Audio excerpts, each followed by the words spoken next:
Sesampainya mereka di depan rumah Pak Dirman, ternyata laki-laki itu sudah menunggu dengan membawa sebuah senter dan juga lampu petromak. "Ayo, cepat," ucapnya dan beranjak. Tanpa diduga, Pak Dirman mengajak mereka ke arah hutan. Namun jalan yang dilalui bukan seperti yang pernah Dito tahu. Jalan itu tepat berada di sisi ladang, tempat di mana Arif pernah muncul dari dalam hutan. Terus mereka berjalan masuk sampai pohon-pohon terlihat rapat. Dito mulai diliputi rasa resah. Suasana di hutan itu begitu sepi dan juga sangat mencekam. Akhirnya Pak Dirman berhenti. Di depan mereka nampak sebuah bangunan sederhana yang terbuat dari kayu. Indra penciuman Dito sedikit terganggu dengan bau yang menyengat, padahal jarak mereka masih cukup jauh. "Tempat milik siapa ini, Pak?" tanya Arif. Pak Dirman yang mendengar itu berpaling. Dia menatap Arif sejenak. "Tanah itu milikku," jawab Pak Dirman. "Untuk apa Pak Dirman membangun gubuk di tengah hutan seperti ini?" ucap Arif masih terus memandang ke arah gubuk di depannya. Tidak menjawab. Justru Pak Dirman malah melangkah mendekat ke gubuk dan segera membuka gembok pintu dengan kunci yang ia bawa. "Ayo," ajak Pak Dirman saat mendapati Arif dan Dido masih di tempat yang sama. Mereka berdua berjalan. Sesekali Dito melihat ke arah Arif. Nampak sekali wajahnya juga diselimuti kewaspadaan. Benar kata Arif, kalau Pak Dirman mencoba membunuhnya, lebih baik dihajar sampai koma terlebih dahulu, batin si Dito. Di dalam gubuk tersebut, hanya ada satu ruangan yang tidak luas. Semua nampak gelap. Ada beberapa barang yang Dito kira adalah almari kecil. Sampai Dito melihat sesuatu yang bergerak di ujung ruangan. Refleks Dito langsung mundur selangkah. Ada seseorang di sana sedang duduk di lantai dengan pasung di kakinya. "Itu siapa, Pak?" tanya Arif, mengamati orang tersebut lekat-lekat. "Itu adikku Siti." Mendengar jawaban Pak Dirman, keduanya terdiam. Mereka kebingungan. "Siti? Bukannya Siti sudah meninggal?" Batin Dito menolehkan kepalanya ke arah Pak Dirman yang sedang sibuk menyalakan lampu petromak.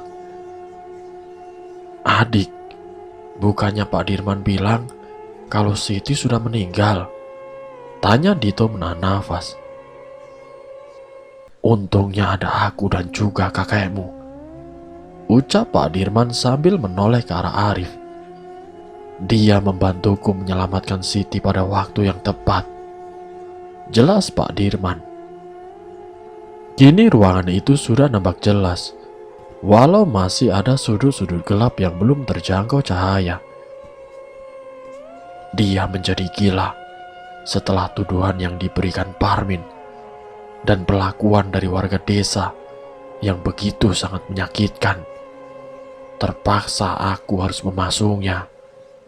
Kalau warga desa ada yang tahu dia masih hidup, jelas mereka akan langsung ramai-ramai membakarnya hidup-hidup, ucap Pak Dirman melangkah menuju ke arah Siti, adik perempuannya. Dia mengamati sekitarnya. Nampak ruangan itu benar-benar suram dan lembab. Belum lagi bau jamur dan pesing yang menguar menjadi satu. Indra penciumannya tiba-tiba seperti mengenali bau yang sekarang dia cium. Tapi Dito lupa di mana pernah mencium bau busuk ini. Kembali Dito memperhatikan Pak Dirman yang masih jongkok di depan adiknya, sehingga menutupi wajah Siti. "Jadi, apa tujuan Pak Dirman menunjukkan ini semua kepada kami?" tanya Arif. Masih saja dia memandang lekat-lekat ke arah Pak Dirman. Untuk membuktikan kalau aku bukan pelaku dari semua ini, aku tidak akan pernah membunuh anggota keluargaku, darah dagingku, hanya demi kekayaan, ucap Pak Dirman sambil berdiri. Saat itulah Dito melihat dengan jelas sosok wanita yang ada di depannya. Dito memanggil dengan keras. "Dit, ada apa, Dit?" tanya Arif terkejut. Wanita itu, Rif. Wanita itu yang sering aku lihat," ucap Dito gemetar sambil menuju ke arah Siti. "Tidak mungkin. Kamu jangan bercanda, Dit," bentak Pak Dirman yang langsung mengecek pasung yang dipakai di kaki adiknya. "Serius kamu, Dit?" tanya Arif keheranan. "Lihatlah, gembok ini masih tertancap dan hanya aku yang membawa kuncinya. Tidak mungkin dia bisa melepaskan gembok ini," ujar Pak Dirman keheranan. Dito yang masih shock, hanya dia mematung. Seharian ini dia sudah dikagetkan dengan banyak kejadian yang menurutnya benar-benar di luar akal manusia. Arif seketika memandang Pak Dirman curiga. "Hehehe, pulang," bentak Siti sambil melotot ke arah mereka semua. Suasana menjadi hening. Bulu kuduk Dito meremang dengan hebat. Brak! Jendela yang ada di gubuk itu tiba-tiba saja terbuka dan lalu bergoyang-goyang, diiringi dengan angin kencang, sampai membuat rambut Dito berterbangan. Kini Siti mulai bersenandung lirih. Tembang-tembang Jawa terucap dari bibirnya. Sesekali mengatakan, "Wadone wis siap, Jokone wis dicepake. Perempuannya sudah siap, bujangnya juga sudah disiapkan." Sementara itu mereka semua masih shock dengan kejadian yang barusan mereka alami. Srek! Spontan Dito dan Pak Dirman menoleh ke arah jendela. Di sana ada sosok yang tengah berdiri menyamping, lalu perlahan berjalan menuju belakang gubuk. Dito benar-benar ketakutan sekarang.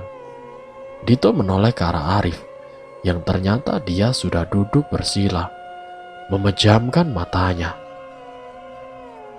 Mas Dito, tolong ningsi, Mas." Tersentak Dito langsung merapatkan tubuhnya ke arah Pak Dirman. "Siapa itu?" ucap Pak Dirman. Namun sepertinya Dito sudah mengetahui siapa pemilik suara. Bagaimana mungkin dia tidak mengenali suara Ningsi? Kalau hampir setiap hari dia mendengar kalimat permintaan itu. Dar! Terlonjak. Dito dan Pak Dirman sama-sama memandang sumber suara yang mirip sekali dengan petasan. Sebuah percikan api muncul begitu saja di belakang Siti. Arif segera bangkit dan berjalan menuju rak yang ada di ujung ruangan. Dia sedang mencari-cari sesuatu. "Dari mana ini, Pak?" ucap Arif sambil menuju keris kecil. Pak Dirman terdiam. Dia tidak seperti Dito yang ketakutan. Bahkan seperti sudah biasa dengan kejadian seperti ini. "Itu keris dari kakekmu," ucapnya dengan singkat. "Sepertinya adikmu Siti memang sengaja dibuat menjadi gila seperti ini," ujar si Arif. "Maksudmu?" tanya Pak Dirman terkejut. Selama ini dia mengira kalau Siti adiknya menjadi seperti ini karena fitnah dari warga desa. Bahkan kakeknya Arif pun tidak mengatakan apa-apa. "Aku melihat ada dua sosok di dalam tubuh Siti, tapi jelas sekali energinya berbenturan. Kalau benar ini dari kakekku, berarti selama ini dia sedang mencoba menahan agar Siti tidak dikendalikan sepenuhnya oleh sosok itu. Ucap Arif menjelaskan. Wadone wis siap, Jokone wis dicepake. Ucap Siti terus-terusan. Dia mengatakan kalimat itu dan terus menembang. Entah ada dorongan yang muncul di dalam diri Dito untuk terus melihat ke arah Siti. Kondisinya benar-benar mengenaskan. Pantas saja dia berjalan dengan menyeretkan kakinya. Tapi bagaimana mungkin dia bisa bergerak dan berjalan-jalan ke desa kalau kunci yang memasung kakinya dibawa Pak Dirman? Batin si Dito. Belum juga pikiran itu Dito utarakan kepada Arif maupun Pak Dirman. Kejadian itu terjadi dengan cepat. Pasung kayu yang mengikat kaki Siti tiba-tiba saja terbuka dengan bunyi demam keras. Semua yang ada di ruangan itu terlonjak. Bukan hanya itu saja, Dito juga melihat ada sosok hitam besar dengan mata merah serta taring yang mencuat tidak beraturan di tempat yang Dito pikir adalah bibirnya. Astagfirullahaladzim, teriak Dito yang langsung memeluk tangan Pak Dirman. Tidak menolak pelukan dari Dito, laki-laki tua itu juga justru ikut memegangi Dito dengan erat. Sepertinya Pak Dirman juga melihat apa yang Dito lihat. Arif tentu dia masih berdiri di tempatnya dengan pandangan lurus menatap Siti. Wadone wis siap, Jokone wis dicepake, ucap Siti yang sedang berusaha untuk berdiri. Matanya nampak terlihat kosong. Namun kini Dito melihat dengan jelas wajah dari wanita itu. Terlihat memiliki bekas luka bakar yang sangat mengerikan. Siti melangkah pelan. Baunya benar-benar membuat hidung Dito terasa mati rasa. Pulang, bentaknya saat melihat Dito. Siti, ada apa Sit? Tanya Pak Dirman, mencoba untuk menanyai saudara perempuannya. Namun bukannya menjawab pertanyaan Pak Dirman, Siti malah berjalan pelan menuju ke arah pintu. Wadone wis siap, Jokone wis dicepake. Terus saja ucapan itu keluar dari mulut Siti. Dito berdiri gemetar. Dia takut kalau Siti tiba-tiba langsung menerjangnya. Tidak ada seorang pun yang mencoba menghalus Siti. Bahkan gilanya Arif malah meminta mereka untuk mengikuti si Siti. Ayo, ucapnya yang sudah berada di ambang pintu. Tersadar dari keterkejutan, Dito dan Pak Dirman buru-buru mengikuti Arif yang sudah keluar dari gubuk. Mereka terus melangkah menuju ke arah desa. Tidak tahu apa yang akan dilakukan oleh wanita itu. Rif, benar kita ikuti wanita itu. Bagaimana kalau dia berbahaya? Bisik Dito lirih agar tidak didengar oleh Pak Dirman. Bukannya kamu bilang kalau wanita itu akan menandai rumah yang akan menjadi calon tumbal? Ucap Arif tidak kalah lirihnya. Dito terkesiap. Benar juga, siapa tahu sosok Siti memang menunjukkan calon tumbal selanjutnya. Lama mereka berjalan. Entah kenapa, kabut menjadi semakin pekat. Jarak pandang mereka saat ini hanya beberapa meter ke depan. Kini mereka sudah berdiri di salah satu rumah. Siti masih saja terus meracau. Dia mematung, memandang rumah itu. Apa yang akan kita lakukan, Rif? Kalau ada warga yang melihat, habislah kita. Ucap Dito yang panik, sekaligus khawatir kalau ada warga yang melongo dari jendela rumah mereka. Arif terdiam tidak menanggapi. Dia terbuai dengan rasa penasarannya. Sedangkan Pak Dirman juga sama dengan Dito. Sesekali dia menengok ke arah kanan dan kiri. Tiba-tiba saja, Arif menarik Dito dan Pak Dirman dan meminta mereka untuk jongkok di dalam keremangan. Bahkan saking kuat tarikannya, Dito sampai terjengkal ke belakang. "Diam," ucap Arif sambil menunjuk ke arah jalan. Jauh dari tempat mereka berdiri, Dito melihat dengan jelas ada seseorang yang berdiri di tengah kabut yang pekat, membuat pandangan mereka terbatas hingga tidak tahu siapa gerangan yang tengah mengamati mereka. Beberapa waktu mereka terdiam. Lolongan anjing juga terdengar entah dari mana. Angin gunung turut serta menemani mereka malam itu. Siti, dia masih tetap memandangi rumah yang entah milik siapa. Dito pun tidak tahu. Kalau memang benar, berarti tumbal selanjutnya ada di dalam rumah itu. Batin si Dito. Siti bergerak, sejenak menoleh ke arah mereka dengan seringai yang sangat mengerikan.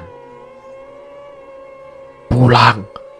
bentaknya dan langsung berjalan kembali ke arah hutan. Pak Dirman yang melihat itu ingin menyusul adiknya, namun Arif menahan dan meminta untuk segera pulang. "Biarkan, jangan diikuti. Ada orang lain di sana," ucap Arif.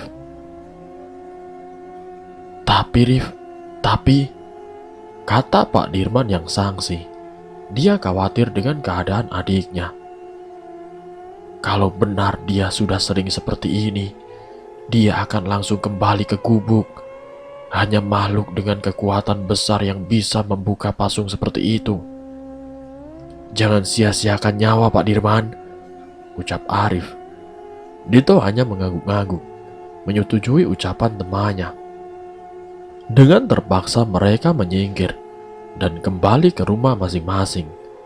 Tidak ada pembicaraan yang terjadi. Dito dan Arif berpisah dengan Pak Dirman di persimpangan jalan.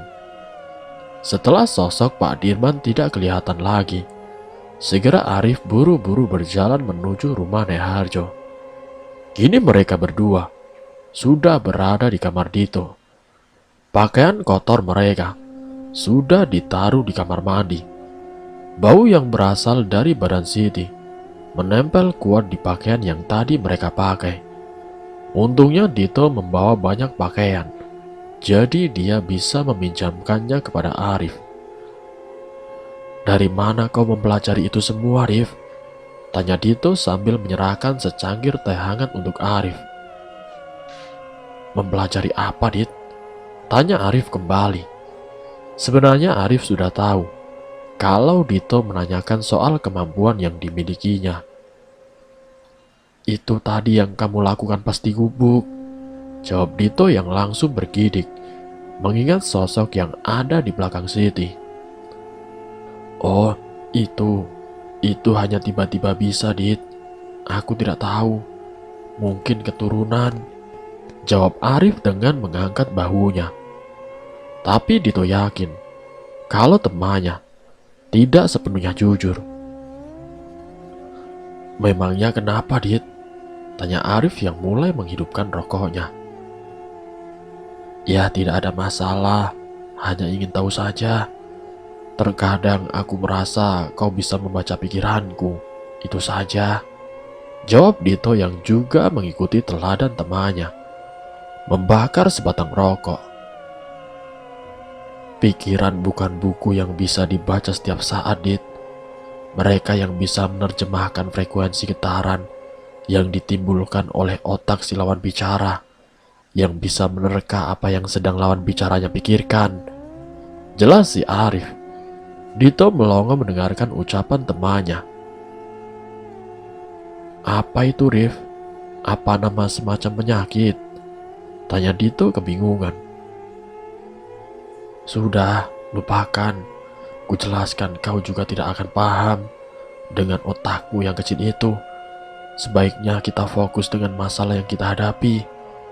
Tugas Arif dengan tajam. Inilah salah satu hal yang Dito sukai dari Arif.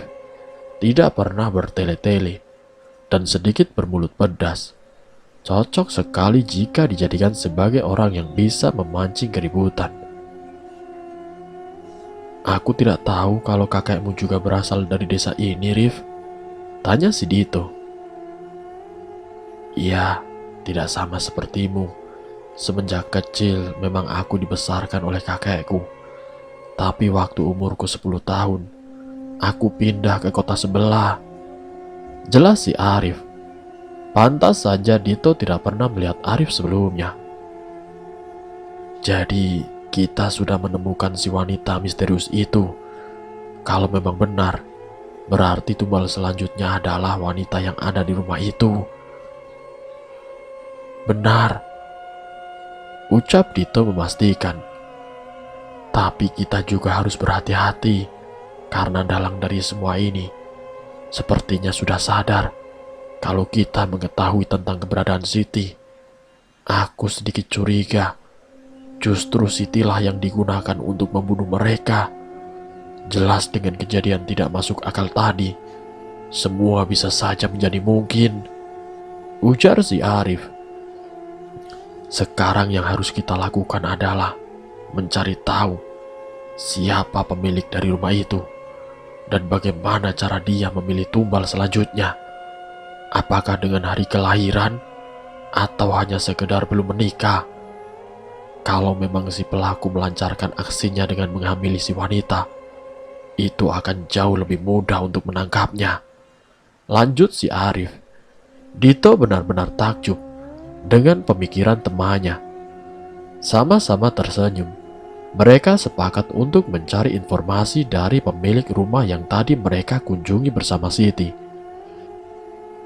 Semalaman Dito dan Arif berdiskusi, menduga-duga tentang siapa dalang dari semua ini.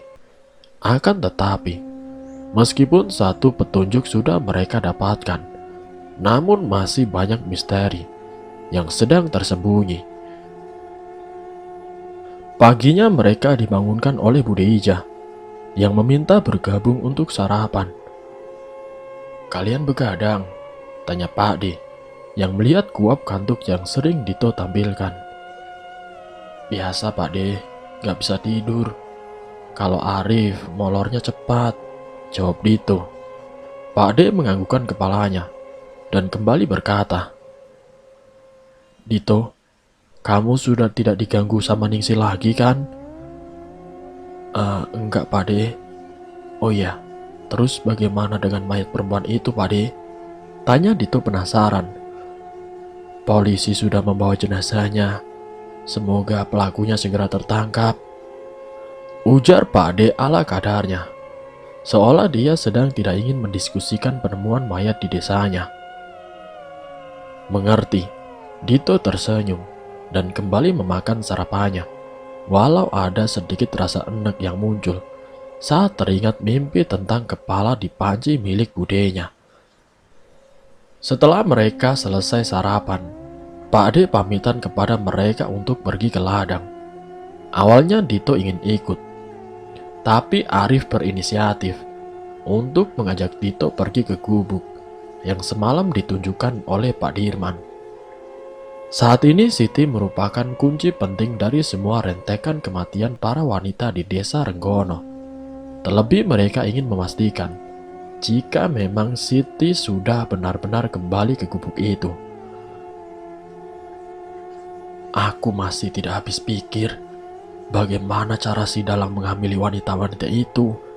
Apakah ada ilmu yang bisa melakukan itu semua? Tanya Dito tidak mendengarkan ucapan Arif. Sejenak ada jeda. Mereka berdua sama-sama diam. Aku tidak tahu. Ada banyak ilmu hitam yang bisa digunakan. Justru kalau kita bisa menggali informasi dari Siti, semua akan jauh lebih mudah, ucap Arif yang memandang jauh ke arah jalan desa. Kalau begitu, kita ajak Pak Dirman. Sekalian kita pastikan kondisinya, tegas Dito. Sedang Arif hanya menganggukkan kepalanya. Kini mereka tengah berdiri di depan pintu rumah Pak Dirman. Sudah puluhan kali Arif mengetuk dan mencoba memanggil laki-laki tua itu. Namun tidak ada jawaban sama sekali. Dito juga berinisiatif untuk mengecek ke belakang rumah dengan berjalan memutar. Tetapi sama saja, tidak ada seorang pun yang terlihat di sana. Sepertinya Pak Dirman sedang pergi, Rif, ucap Dito, yang baru saja sampai di sebelah Arif. Kita langsung ke gubuk saja. Perasaanku dari tadi tidak enak, kata Arif sambil melangkah menjauh rumah Pak Dirman. Tidak ada bantahan yang muncul dari bibir Dito. Langsung saja Dito mengikuti langkah Arif.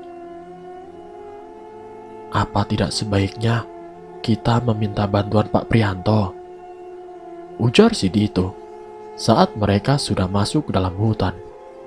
Arif berhenti, kemudian duduk di bonggol pohon yang ada di sisi jalan setapak.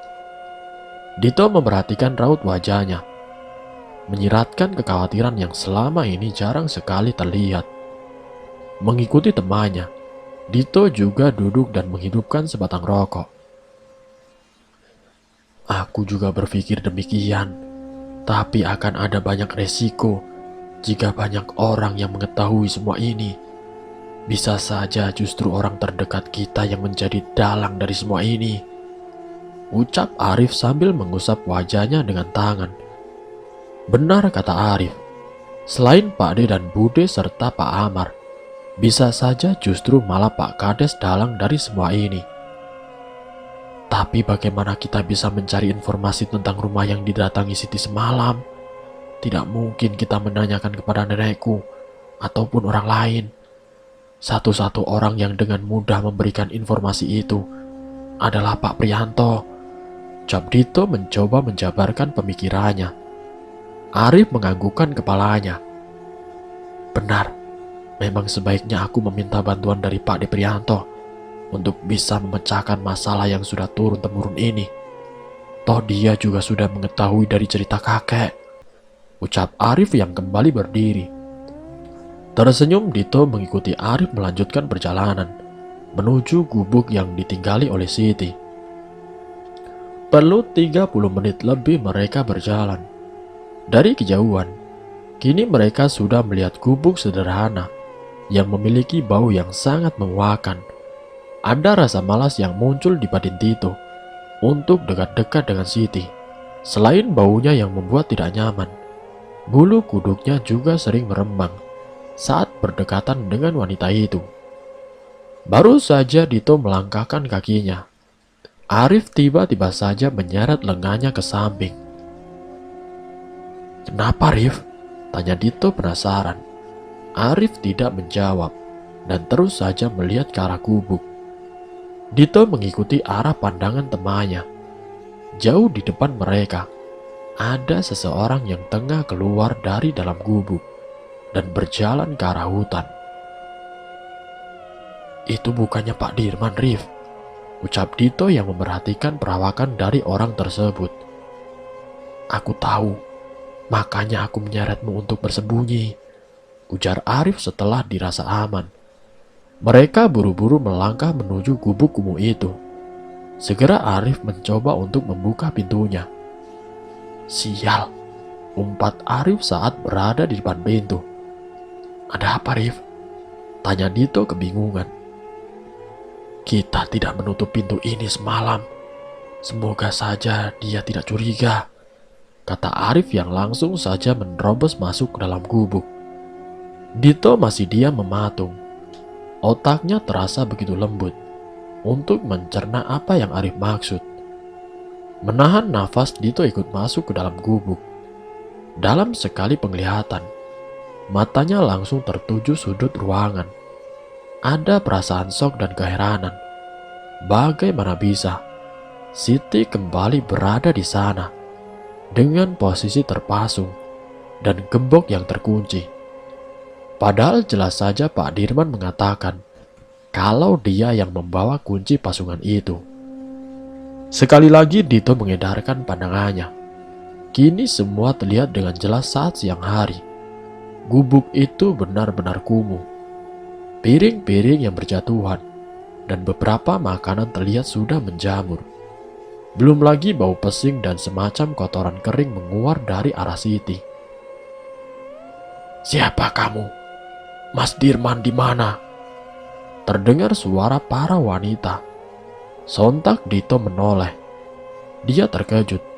Ternyata suara itu berasal dari bibir Siti. "Siti," ucap Arif yang sudah mendekat ke arah Siti. "Tolong, Mas Dirman kemana?" Sekali lagi Siti bertanya. Dito keheranan.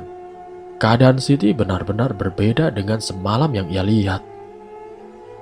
"Rif," ucap Dito mencoba mencari jawaban dari temannya. "Aku tidak tahu. Tadi rumahnya sepi," ucap Arif kepada Siti. Mengacuhkan si Dito. "Pergi, selamatkan Mas Dirman. Orang itu biadab," ucap Siti histeris. "Orang? Siapa maksudmu?" sambar si Arif. Namun sekali lagi, tiba-tiba raut muka Siti berubah seketika. Pandangannya kosong dan berbisik. "Wadone wis siap. Jokone wis dicepake." Dito yang mendengar itu langsung merinding seketika.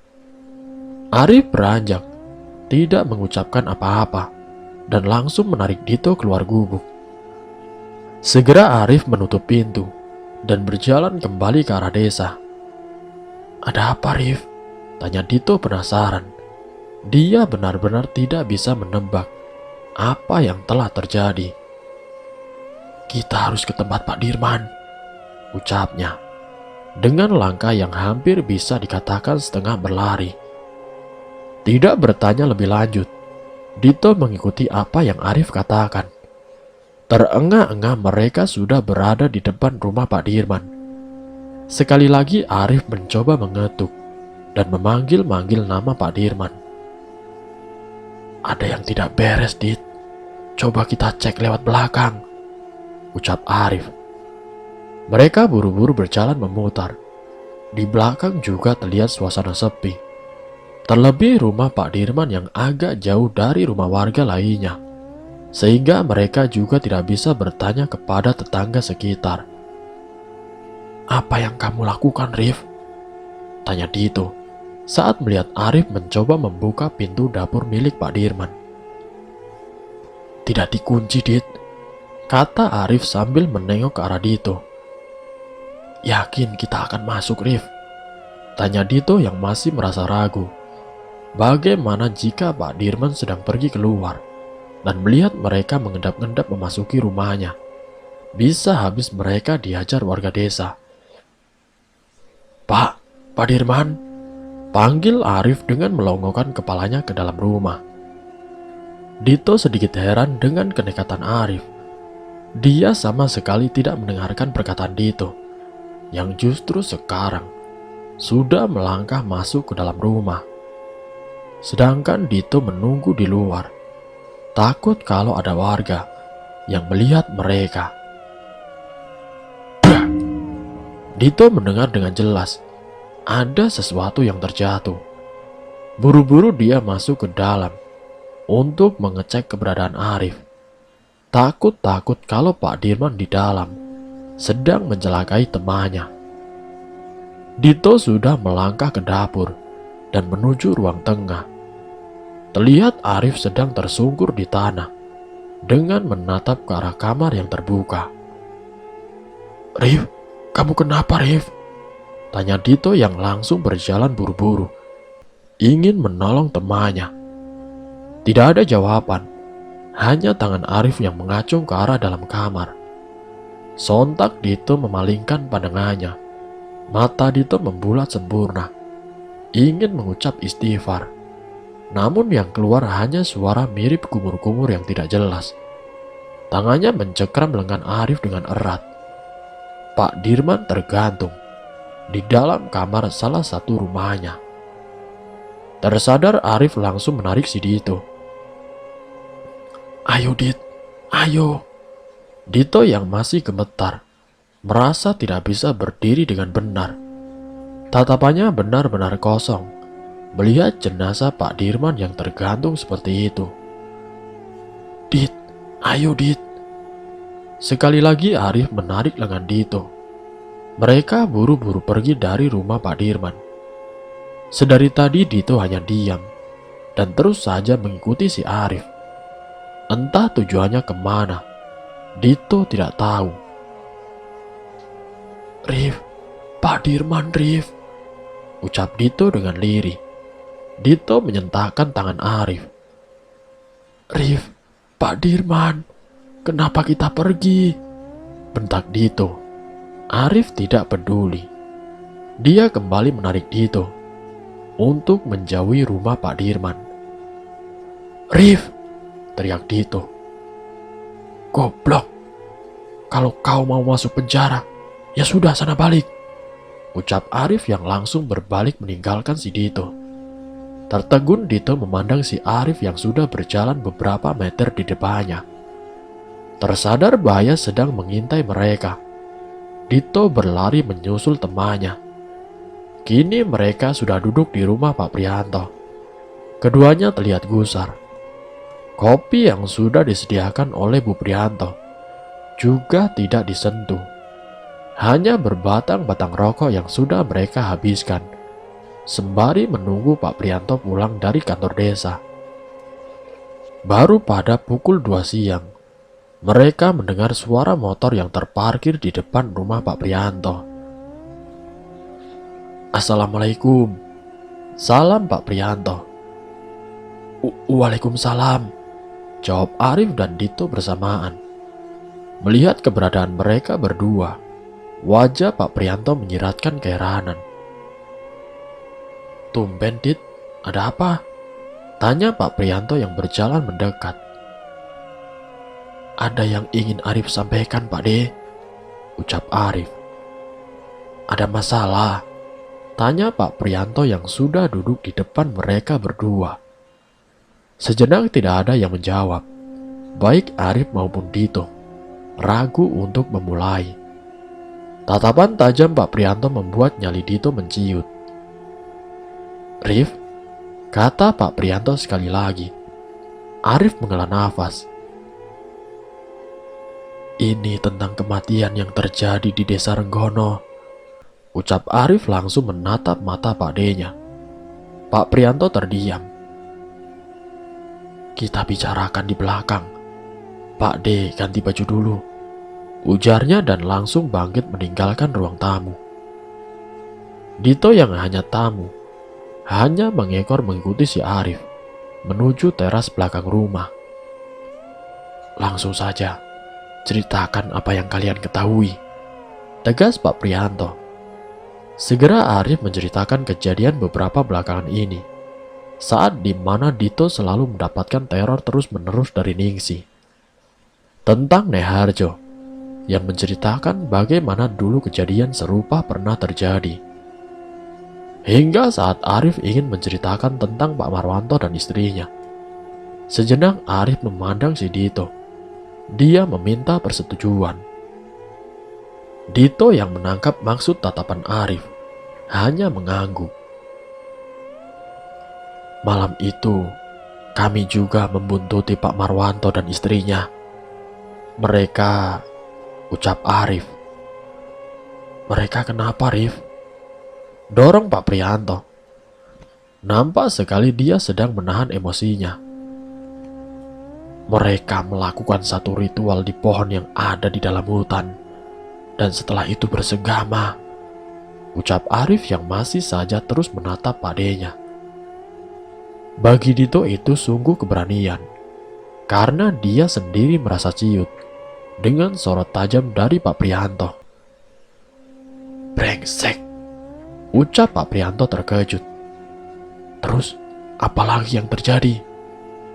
Kembali sekali lagi Arif menceritakan akan pertemuannya dengan Pak Dirman, yang menceritakan tentang Asi, serta Nanik dan Parmin.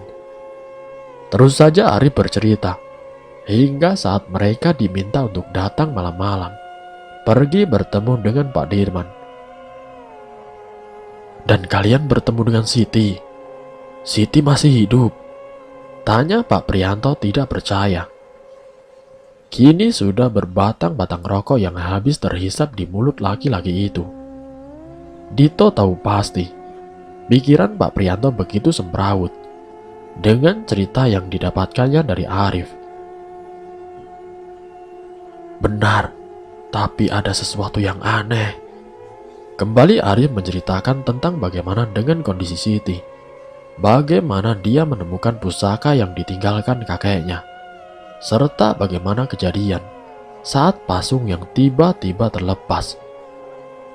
Kalau benar apa yang kamu ucapkan, kita harus segera memberitahu kepada warga yang rumahnya kau kunjungi bersama Siti.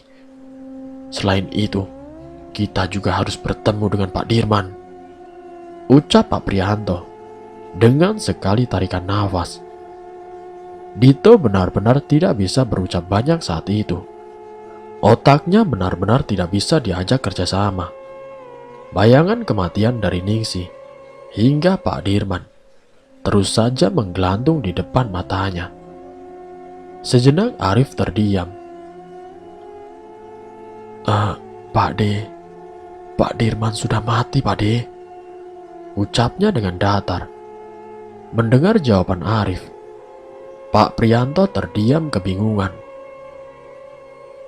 Apa maksudmu? Bukannya semalam kalian masih bersama? Tanya Pak Prianto. Kembali Arif menceritakan bagaimana tadi siang mereka berdua pergi ke gubuk. Melihat ada seorang laki-laki yang tengah berdiri dan meninggalkan gubuk Siti, serta permintaan Siti yang aneh.